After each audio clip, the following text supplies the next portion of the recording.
अशोक वाटिका में हनुमान उस वृक्ष की डालियों पत्तों में छिपे बैठे हैं जिसके नीचे सीता बैठी हैं।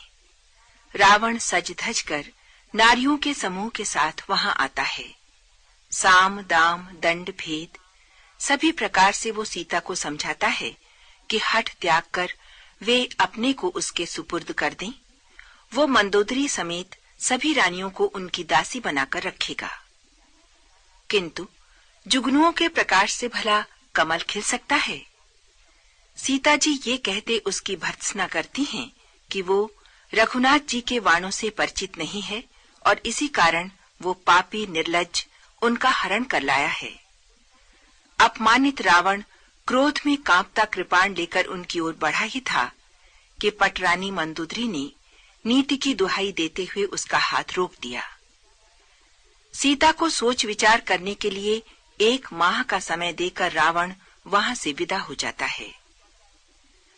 रावण की दासियों में एक थी त्रिजटा, जिसे श्री राम के चरणों में अथोर प्रीति थी। वो अन्य राक्षसियों को अपना स्वप्न सुनाती है जिसमें उसने एक वानर को लंका दहन करते देखा था। ये भी देखा था कि रावण के 10 सिर मुड़े हुए, 20 भुजाएं कटी हुई हैं और वो गधे पर सवार है।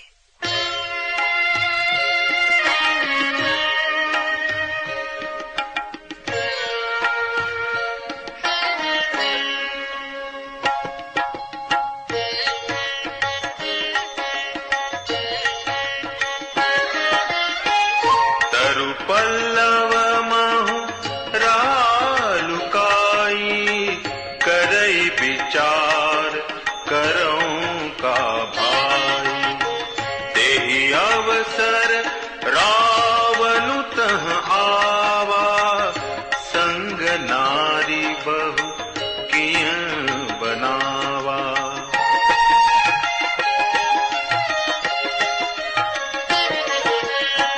बहुविधि खल सीतहि समुझावा, साम दान भय भेद दिखावा।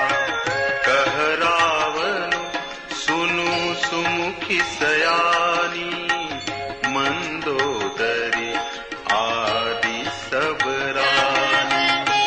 तब अनुचरी करऊं पन मोरा, एक बार बिलोक मम ओरा। तृण धरि ओट कहती बैदेही, सुमिरि अवधपति परम सनेही।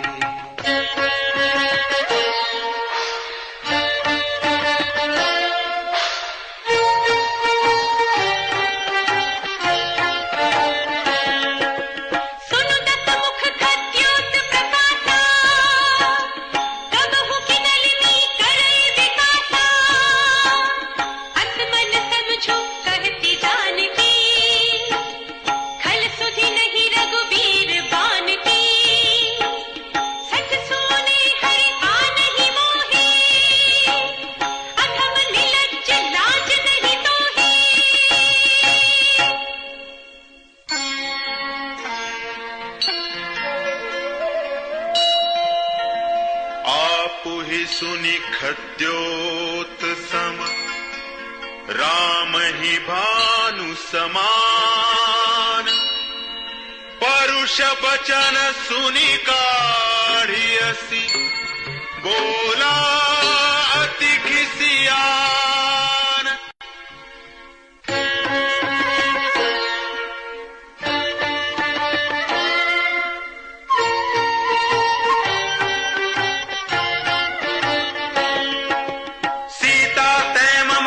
अपमाना कटिहऊं तव सिर कठिन कृपाना।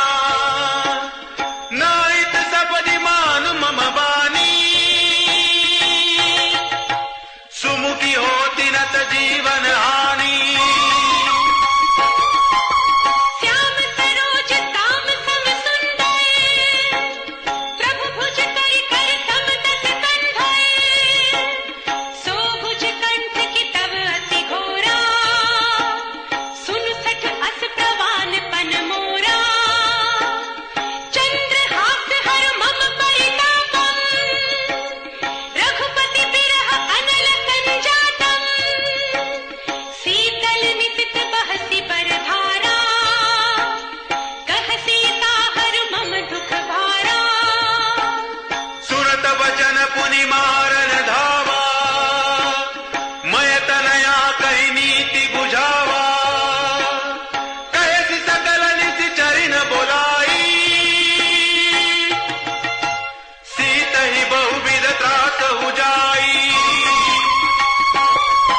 कन्या